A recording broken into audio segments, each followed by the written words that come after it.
Ravi de vous voir. Je m'appelle Alain Duroy et vous êtes sur ma chaîne YouTube où je donne des conseils aux hommes pour diverses situations de la vie. Abonnez-vous pour rester toujours connecté. Et maintenant, je commence. Très souvent, les affaires commencent toujours par certains investissements, non seulement en temps et en ressources émotionnelles, mais aussi en argent, dont le montant dépasse le seuil psychologique de l'investissement minimum, qui est fixe à environ 1 000 $ américains. En général, ces tentatives n'aboutissent à rien, si ce n'est à l'acquisition d'une expérience inestimable, car l'argent nécessaire pour réaliser des investissements n'est pas gagne dans le domaine de l'entrepreneuriat, mais dans le cadre d'un travail pour le compte d'autrui. Une personne qui n'a pas acquis les compétences nécessaires pour gagner de l'argent, c'est-à-dire qui ne sait pas comment faire quelque chose à partir de rien, tente de devenir entrepreneur en s'achetant un billet pour le monde des affaires avec de l'argent. En règle générale, une telle tentative est vouée à l'échec. Comme l'a dit un économiste, si vous décidez de construire une maison, calculez vos dépenses, prévoyez tout jusqu'au moindre detail. Donnez-vous le temps de repenser les coûts nécessaires. Et lorsque vous êtes sûr d'avoir tout calculé correctement, en tenant compte de tous les éléments nécessaires, n'hésitez pas à multiplier la valeur calculée par 2. Les mêmes lois s'appliquent aux investissements des entreprises.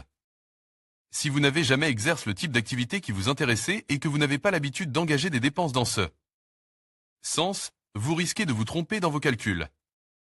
Vous devez tenir compte de nombreuses nuances.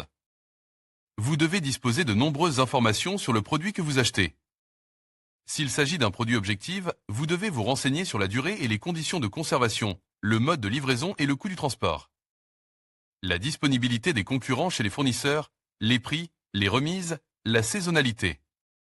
Taxes connexes, nécessité de payer la TVA, coefficient d'ajustement des droits d'importation pour certains types de marchandises lors de l'importation. Exigences des autorités réglementaires en matière de conditions de stockage et de transport.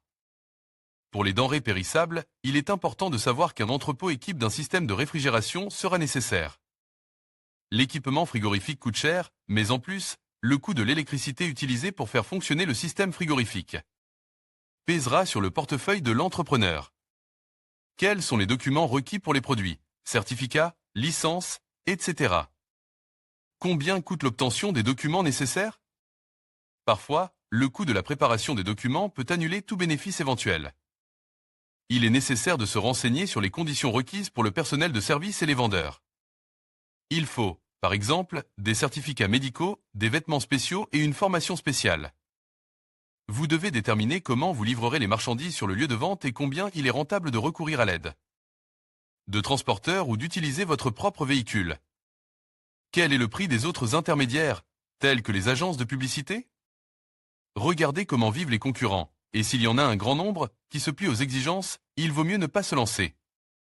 Pour développer une activité qui implique un investissement, celui-ci ne doit pas être trop élevé. Par exemple, si vous faites du commerce de gros, n'espérez même pas que tous les clients paieront à temps, comme le prévoit le contrat de vente, en cas de retard de paiement. Tous retarderont le paiement et un certain nombre d'acheteurs décideront de ne pas payer du tout. L'exécution forcée par le biais du système judiciaire est une procédure longue. Il se peut que vous manquiez tout simplement de fonds de roulement et que l'entreprise s'écroule comme un château de cartes. Si vous ne disposez pas de la réserve nécessaire, ne vous lancez pas. Établissez un plan de dépenses de taille. Les affaires ressemblent parfois à un jeu de casino. Une fois la mise initiale faite, il est difficile de s'arrêter. Tout investissement dans une entreprise nécessite de l'expérience et un calcul froid. Si vous avez de l'argent en trop, cela vaut la peine d'essayer, sinon vous devez aborder la question avec autant de prudence et de minutie que possible.